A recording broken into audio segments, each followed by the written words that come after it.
Tools of டெய்லரிங்ல நம்ம இன்னைக்கு French curve பத்தி பார்க்க போறோம். ஸோ ஃப்ரெஞ்ச் கர்வ் வந்து பாத்தீங்கன்னா இந்த மாதிரி பெண்டா இருக்கும். ஃப்ரெஞ்ச் கர்வ் வந்து மேக்ஸிமம் எதுக்காக யூஸ் பண்ணுவாங்க அப்படின்னா நம்மளுடைய ஹார்மல் ரவுண்டை மார்க் பண்றதுக்காக தான். ஹார்மல் ரவுண்ட்னா என்னது? நம்ம ஸ்லீவோடைய இந்த பகுதியை மார்க் பண்ணக்கூடிய இடம் தான் ஹார்மல் ரவுண்ட்.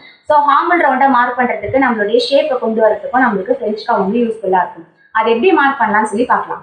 ஹார்மல் ரவுண்ட் அண்ட் நெக் ஷேப்பை எப்படி ட்ரா பண்ணலாம்னு சொல்லி பார்க்கலாம். ஹார்மல் ரவுண்டில் ஃபஸ்ட்டு நம்ம மார்க் பண்ண வேண்டியது பேக் சைடு தான் ஃபஸ்ட்டு மார்க் பண்ணணும். அதுக்கு நம்மளுடைய இந்த லைனும் மீட் பண்ணுற மாதிரி ஃப்ரெஞ்ச் கர்வை ஃபஸ்ட்டு வச்சுட்டு அதுக்கப்புறமா நம்மளுடைய பேக் சைடு ஹார்மல் ரவுண்டை மார்க் பண்ணணும். என்னுடைய பேக் சைடு ஹார்மல் ரவுண்டை மார்க் பண்ணிட்டேன். இப்போ எனக்கு ஒரு ஷேப் கிடச்சிருச்சு. இந்த ஷேப்லேருந்து ஒரு 1/2 இன்ச்சு தள்ளி வச்சோம் அப்படின்னு பார்த்தீங்கன்னா எனக்கு ஃப்ரண்ட் சைடை நான் மார்க் பண்ணிடலாம். இது ரெண்டும் மீட் பண்ணுற மாதிரி வச்சு இப்போ நான் ஒரு ஷேப் எடுத்தாச்சு.